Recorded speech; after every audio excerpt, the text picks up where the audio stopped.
de acogida que se están interesados en tamén ter unha conversación con eles. Isto é importante que aquí non se debe forzar a nadie. Hai que dicir, en esta entidade hai un grupo de acogida se queredes falar con el ben e se non, non pasa nada. Entón, no caso de que digan que sí, póllese os datos desa familia e pos unha fecha. E a partir de aí, comuníquesemos a nosotros e temos a reunión. Antes de dicir a reunión, houve un traballo previo en que estas compañeras miñas, máis eu, tuvemos unha pequena formación. En que consistía esa formación? Pois en pautas sencillas para que os pais sepamos estar ya en frente de outros pais que acaban de chegar. Eu, por exemplo, que sou moi faladora, non moito, pois eu falaba con Xus, non sei por onde anda, que foi a minha profesora de fai moitos anos de un como se fora? Pai a pai. Sí, de pai a pai, non sei, pero non iba a dicirlo antes de pai a pai. Unha formación de pai a pai, e a min valerme moito para saber escutar. Valerme moito para deixar a que acababa de chegar que falara, que se expresara. E as pautas eran así de sencillas. A presentación de nós, a presentación deles, como se encontraban, e con publicidade, e que aparezca ese apoio emocional. Ese, estamos igual, pasamos o mismo. Esas cosas tan importantes. E ao mesmo tempo, pois nosotros despois, o que facíamos era dar o día a día da nosa unidade, as actividades que tiñamos un grupo de hermanos, e, bueno, entablar unha conversación sencilla como podíamos estar agora nos aí. Iso que queríamos nosotros facer? Atraeros de muitas entrevistas quedaron en nada. En outras entrevistas notamos que xa se apuntaban ao grupo de pais que había, que hai nestes momentos en os máis. As actividades, tíñamos a comida do pulpo, a comida de cocido, iban a aparecer. E isto é unha maneira de enganchar. Creo que a comida era eso, enganchar. Logo, despois de cada entrevista, facíamos un informe de como veíamos cada unha de nós a entrevista con esa nova familia. E as pasábamos a traballadora social. Logo tiñamos unha reunión de evaluación donde nos habíamos tido fallos, como é normal, como é tan fácil. Se tuvimos fallos, para poder pasar a siguiente reunión, non estuvéramos, tamén para valorar se a nos baixo o noso punto de vista veíamos que esa persona non, hai que reforzarlo, hai que chamarla, bueno, isto era un pouco a relación. E logo un seguimiento que tamén facíamos ca traballadora social, un pouco de como estaba, se non ia de máis, se non ia de chamar, bueno, isto máis ou menos é hai os tempos. Déjame guiando, isto é que isto de la confianza da asco. Aí xa me está dicindo que pare. Bueno, finalmente, ya termino. Finalmente, a confianza en realidad é eso. Logo, finalmente, nos, como as plazas, porque decía lá, de damas que dan, pois igual teníamos unha familia, ou dúas nada máis, para ir.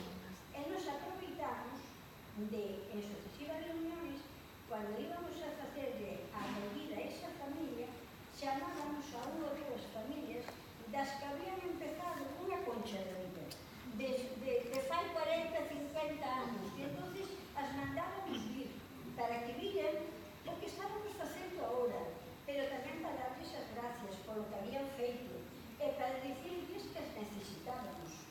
Entonces, en este momento, motivos personales, en a sede de as nais, espero que sigan con esa acollida, e ya nada máis, ya te veas con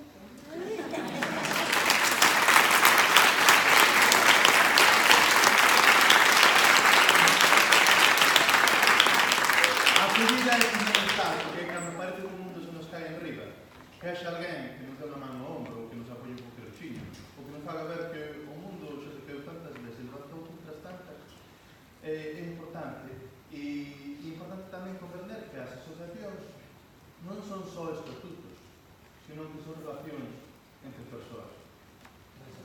Hola, soy Isabel, hola a todos. Soy gastronara, una madre gastronara.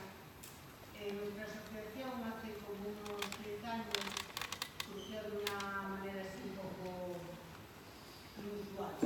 Ahí un poco culpable que está anda por aquí, que se llama Moisés, y nos vino a dar unas jornadas, unas charlas y tal. Entonces a raíz de ahí quedamos un grupo pequeño, ¿no?, para hacer una actividad.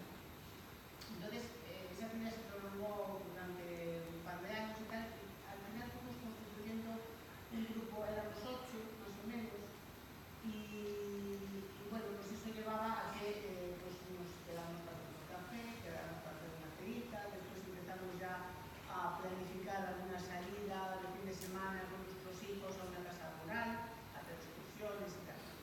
Tuvimos la suerte, hace unos años, era como 6 o 7 años, que la Fundación Mujeres pues amplió un poco el programa que tenía de cuidadanas, que era trabajar las emociones con gente cuidadora de personas mayores. Entonces quisimos salir un poco de ese ámbito y empezar con las asociaciones que trabajábamos en el mundo de discapacidad.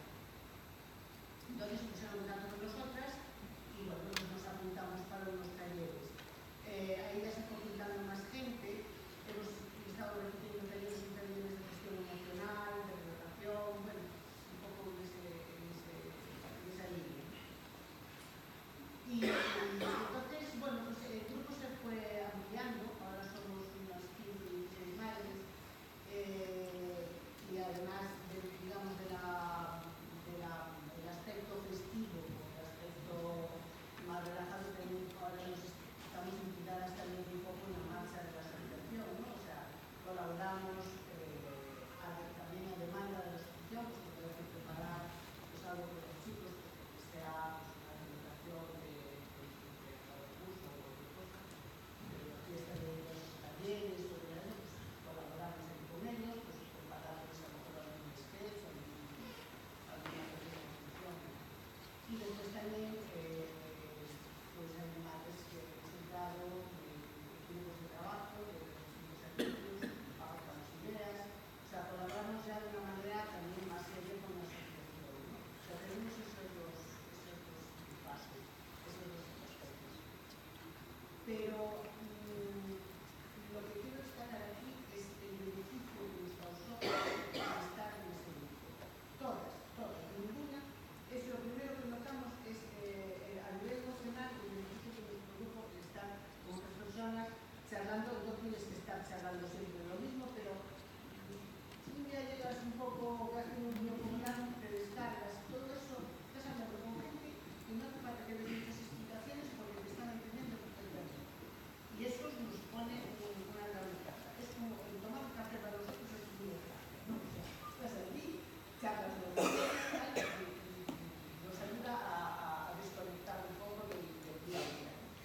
Y creo que nada más, creo que es muy interesante que existan estos grupos, a nosotros nos han beneficiado muchísimo, estamos encantadas, y las nuevas que se han ido incorporando también están encantadas de haber entrado en un grupo, y bueno, creo que es un gran beneficio para todos, y para la asociación también, porque pues, la siguiente fase es empezar a implicarse en aquellas actividades y que los mismos profesionales, los mismos fundamentales, que necesitamos por favor que un grupo de madres echéis una mano y tal, entonces es una manera de empezar a implicarse y después a entrar en grupos de trabajo. Entonces eso es lo que hemos hecho.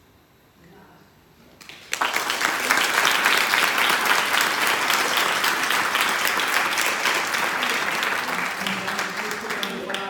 Agora, eu quero vos presentar unha heroína que estaba toda tranquiliña ela, no centro do fogar, e alá, comeu ela, sen comelo nin bebelo, falando soiña, prácticamente soiña, diante de todo o Servicio Galego de Saúde. Adelante. Sí, que son madrastras. Nos metimos nun proxecto que bueno, non ainda, chamase Atende Tempo. O proxecto vai informar dos servicios de saúde. O nome. En nombre. Aténdeme, Aténdeme, enténdeme.